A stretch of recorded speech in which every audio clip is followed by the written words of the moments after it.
Oke guys, kali ini kita tanggapi sebuah kasus yang sedang viral di Magetan, Jawa Timur.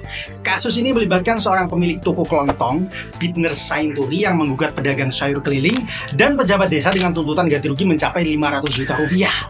Kampung sana kalau bikin rusuh, jangan di kampung orang kamu jagoan. Nggak boleh hidup suka-suka sendiri. Orang lain juga perlu cari makan. Bukan kamu tak perlu cari makan. Kamu tahu nggak? Berapa banyak toko warung sini mati gara-gara kamu? Kenapa? Karena alasannya ini Bitner merasa tokonya sepi pembeli akibat pedagang sayur yang mangkal berjam-jam di dekat tokonya. Nah, sebelum bereaksinya, mari kita lihat, kita kaji di perkara ini dari sisi hukum dan sosial. Nah, yang pertama dari sisi hukum. Jadi dalam kasus ini, Bitner menggugat berdasarkan perbuatan melawan hukum. Yang belum tahu itu diatur dalam pasal 1365 KUH Perdata. Nah, untuk PMH ini setidaknya jika ingin diterima, unsur yang harus kita buktikan. Pertama, perbuatan melawan hukum. Apakah pedagang sayur yang digugat itu benar-benar ada aturan yang dilanggar, ada hak yang dilanggar? Nah, itu yang pertama. Yang kedua, kerugian. Apakah kerugian yang dimaksud 500 juta ini bisa dibuktikan dengan data keuangan yang valid? Nah, itu. Kemudian yang ketiga, apakah kerugian itu benar-benar disebabkan oleh perbuatan dari pedagang sayur yang pelanggaran itu tadi? Ada hubungan kausal yang langsung begitu.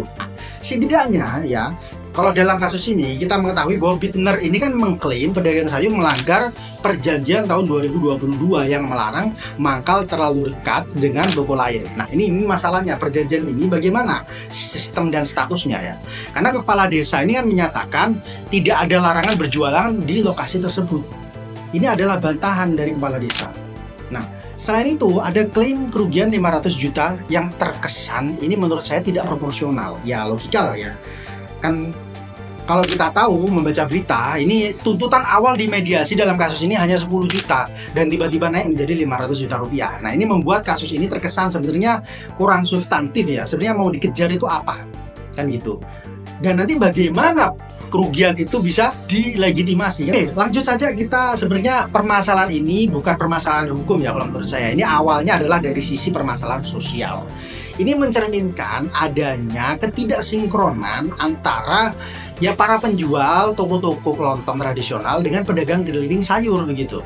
Nah, di sisi lain ini ada orang yang merasa dilanggar haknya karena persaingan yang tidak diatur dan diregulasi dengan baik. Nah, persaingan yang kemudian membesar, yang mana kemudian ada ribuan pedagang sayur keliling yang tergabung dalam paguyuban Etek Lawu nih dalam beritanya ya, melakukan aksi solidaritas mengklaim kerugian ekonomi harian mencapai 1,8 miliar akibat adanya mogok berjualan selama persidangan berlangsung. Sebenarnya ya kalau kita cari kesimpulannya, garis besarnya ini sebenarnya adanya regulasi yang ambigu di tingkat desa. Sebenarnya apa sih yang dimaksud perjanjian tahun 2022 yang dijadikan dasar gugatan ini? Apa maksudnya ini? Siapa yang bertanda tangan, siapa yang mengesahkan, bagaimana legal standingnya regulasi ini kan begitu. Nah, ini menjadi pelajaran penting buat kita semua. Jadi harus ada regulasi yang jelas dan legitimasi yang jelas terhadap sebuah aturan ketika itu menyangkut ya pengaturan hidup orang banyak. Jadi misalkan kalau ada jual beli atau pengaturan penjualan sayur ya, pedagang sayur, toko sayur, ya harusnya tupoksinya ada sendirilah. Kita sudah ada peraturan yang diatur kan begitu. Bagaimana itu penjualan sayur keliling, perizinannya bagaimana. Jadi jangan sampai ada regulasi yang ambigu seperti regulasi yang sifatnya desa yang hanya mencakup satu desa. Kan ini menjadi dipertanyakan begitu. Bagaimana legitimasi regulasi tersebut? Ada beberapa hal yang bisa kita pelajari dari kasus ini ya. Yang pertama, hukum itu butuh bukti ya. Klaim kerugian 500 juta rupiah itu tidak bisa sekedar diucapkan, tapi harus dibuktikan dengan data keuangan yang valid. Nah, yang kedua, konflik sosial itu bisa bereskalate ke ranah hukum. Seperti kasus ini. Sebenarnya ini awalnya terlihat sebagai sebuah perselisihan. Nah, awalnya bukan permasalahan hukum, tapi bisa menjadi besar dan menjadi permasalahan hukum dan membesar viral di media sosial. Dan yang ketiga, regulasinya harus jelas. Ini bermula dari ketidakjelasan regulasi sehingga mengakibatkan hal-hal seperti ini.